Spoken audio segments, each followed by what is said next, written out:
Tank Time, taking a lighthearted look at the serious issues and answers that affect all you tank owners out there.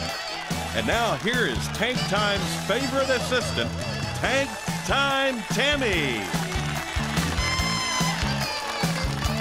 Does everyone know what time it is? It's tank time! And here he is, Tom the Tank Man.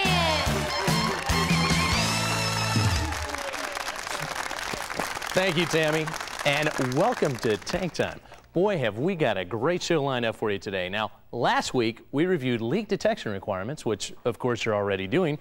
So today, we'll be talking about another very important subject, your options for meeting the 1998 upgrading requirements for underground storage tanks. Now, many tank owners and folks like yourself may think these requirements are all very confusing. And speaking of confusing, you all know my assistant? Howdy. Duty! Hal, it looks like you're having a Tank Time garage sale here. What is all this stuff? These are devices that tank owners can use to meet the 1998 upgrading requirements. These devices can be used to prevent spills and overfills. So what do tank owners do about spills? Use the quicker picker-upper? Whenever a tank is filled, as you probably already know, Tom, a device is used to catch any product left in the delivery hose. Many tank owners use a spill containment manhole, which is this bucket-shaped device right here. Uh-oh, Hal, they sent us a bad one. There's a pretty big hole in the bottom of this one. No, Tom. That's where it's connected to the fill pipe.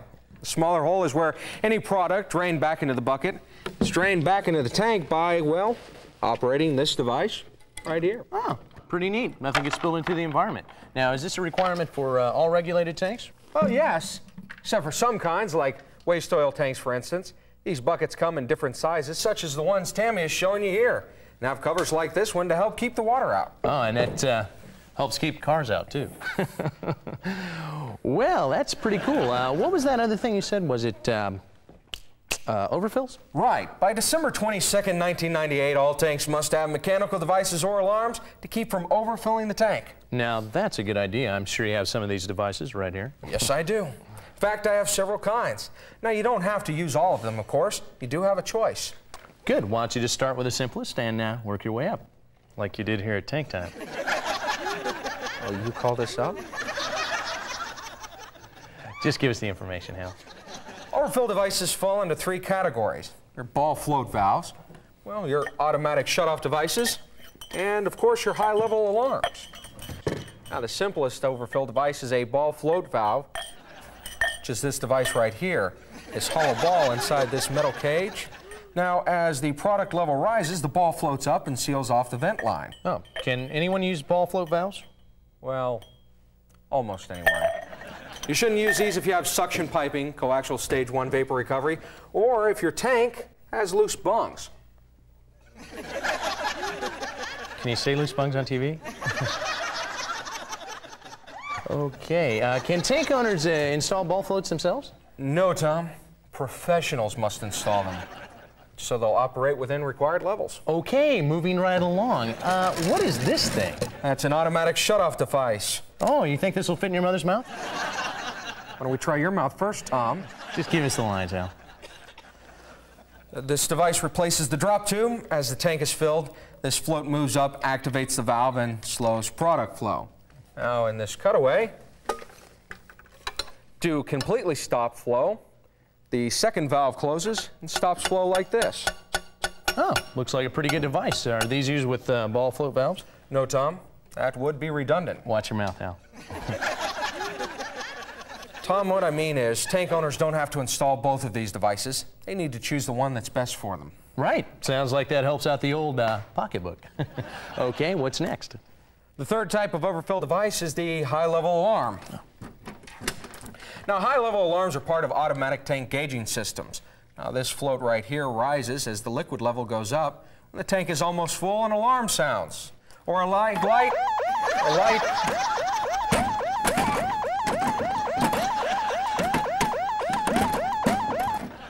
Or light signal flashes. And then product flow is shut off. No, not until the driver notices the alarm. So the driver must shut off delivery. That's right. Right, but if the driver's busy or distracted or scared by your mom driving in. You could overfill the tank. That's why most tank owners don't rely just on high-level alarms for overfill protection. Right. So let me get this right. If tank owners use a spill containment bucket and one of the 3 overfill devices, they will be in compliance with overfill and spill requirements. Right? That's right. For federal requirements, Tom, don't forget some state or local regulators may have stricter requirements. You're right. So I guess one should just contact their state UST regulatory agency to find out, right? Right. Right. But spill containment and overfill prevention are only part of the 1998 requirements, right? That's right. If tank owners decide to keep existing steel tanks and piping, they must upgrade them by either installing cathodic protection, lining the tank with suitable material, or both. Or substandard tanks can be replaced with new tanks. Right. Now, we sent our video crew on location to get shots of how tank owners begin the upgrading process by assessing tanks. Then we'll see cathodic protection installed and a tank line. Right. Tom, now that the Wright brothers are ready to fly, let's roll the tape. Here, holes have been drilled and technicians are now collecting soil samples near the tank. Now, this is part of a study to find out if the tanks can qualify for upgrading by adding cathodic protection, or CP as it's called. This is called an alternative procedure non-invasive integrity assessment. Whoa, Hal, do you have to use all the syllables at once? What does that mean, anyway? It means before tanks over 10 years old or of unknown age can be upgraded, they must first be assessed to determine that they're not leaking. But why, Hal? So owners won't spend money upgrading the tanks that already leak, because CP doesn't stop leaks. Tanks less than 10 years old are not required to have an alternative procedure assessment, but they can use monthly monitoring or tightness test results. Now, is this the only kind of assessment that can be done? No, there are other ways. This next clip shows another type of procedure. It shows what the inside of a tank that's suitable for upgrading looks like through the camera's eye. Many states allow this type of video camera alternative assessment method. Why not just send a man inside that tank to take a look at it, Hal? Oh, I could think of one, if we could seal it. You know, with proper safety precautions, a person can be sent inside a tank to examine it.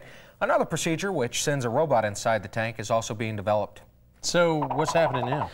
Well, this clip shows cathodic protection installation. What's that guy doing? Are those fence posts? No, Tom, those are anodes. They'll be put into the holes around the tank and connected by buried wires to a rectifier at the station. Did you say wrecking fire back at the station? What? Did your mom drop by? No, rectifier. It's a device that converts electric current. Oh, so that's all there is. Just put in the anodes and hook them up. No.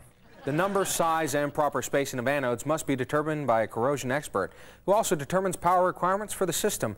Once all connections to the tank are made and the system powered up, the flow of electricity around the tank prevents further corrosion. Oh, so the bigger the tank, the more power you have to protect it. Not necessarily. A corrosion expert must consider all factors before deciding how much power is needed when he designs the system. Well, it looks like there's more to this CP than just knowing how to spell it.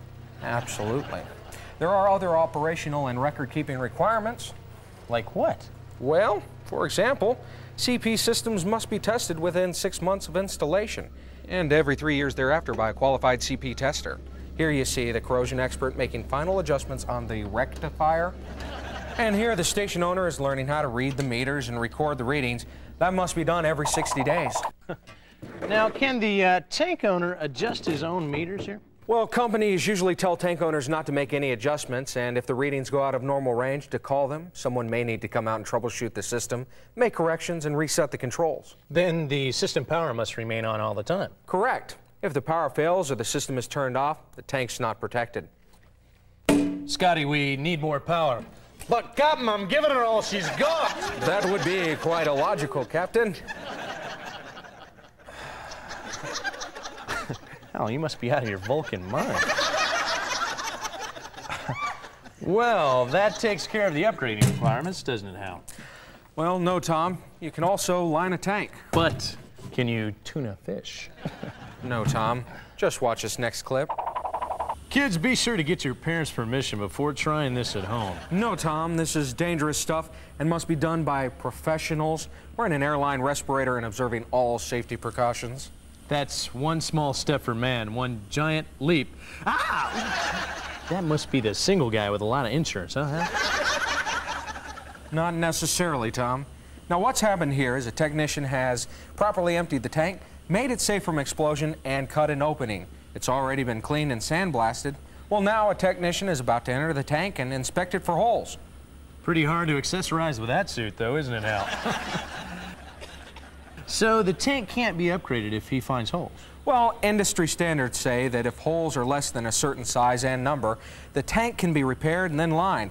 And if there are too many holes or if they're too large, like in this clip, the tank has to be replaced. Houston, we have a problem. Now, if the tank is all right and can be lined, then what happens next, Hal? Well, after the surface has been prepared, the lining material is applied. Well, here they're mixing the lining material and applying it to the cover, which will be placed over the hole. Now, you've seen that stunning aqua-colored tank lining, but new for this fall, the new Hal look. Huh? How about that, huh? I don't think so, Tom. Let's just get back to the lining operation. Once the lining is cured, it's tested again for coverage and hardness. Now, before the cover can be attached to the tank, the outside perimeter, as well as the bolts that lock it into place, must also be coated with this lining material. Now, after they've dried, the tank is covered and put back into service. Are you done yet? No. Lined tanks must be periodically inspected to make sure the lining is still good. And by the way, a tank owner could decide to do both lining and cathodic protection if he chooses to upgrade. Do the regulations require that tank owners do both? Federal regulations don't, but state or local regulations may be more strict. Some tank owners may just want the added security of both lining and CP on their systems. Sounds good, Hal. We'll be right back to summarize all this after a word from our sponsor.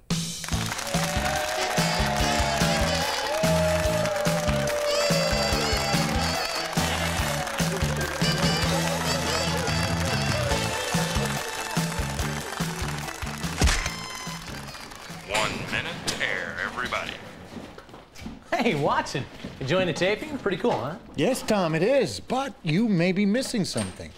Like what? Piping, my boy. You haven't said anything about piping. Piping has to be upgraded or replaced, too. Oh. Piping also has to meet 98 standards, just like tanks. Yeah, I knew that. Unprotected steel piping must be replaced by fiberglass or flexible plastic piping or be cathodically protected. Right. Places, please, places. Or owners. That means you, Tom. Or owners could just decide to close their tanks permanently. Couldn't they, Watson? Sure. But before tanks can be considered permanently closed, they must either be removed from the ground or filled with a solid inert material. So owners should check with their local or state regulatory agencies to learn about specific closure requirements. Right, Watson? You guessed it, Tom. I hope I can remember how to summarize all these upgrading options and talk about piping. Now, Tom. Oh, Watson, it's hard to know what to tell them to do. Well, Tom, I think you're a little short in your Aeschylus. Huh? The ancient Greek poet Aeschylus once said, "The ability to reason one's decisions sets man apart in the animal kingdom." Huh? What Aeschylus meant was that man must make his own decisions and not expect someone else to make them for him. Yeah, that makes sense, but... 10 seconds to air, Tom. Oh, Watson, there's so many choices. We can get the janitor to host if you're not up to it, Tom. And so little time. Well, Tom, just remember, it's not your job to make decisions for them. You just make sure they understand their choices. I'm out of here. Thanks, Watson. Anytime, my boy. Anytime. Oh!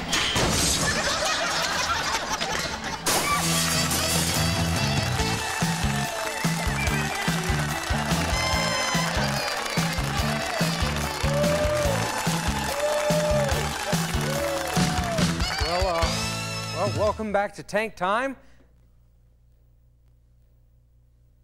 where I guess we're all anxiously awaiting Tom's arrival.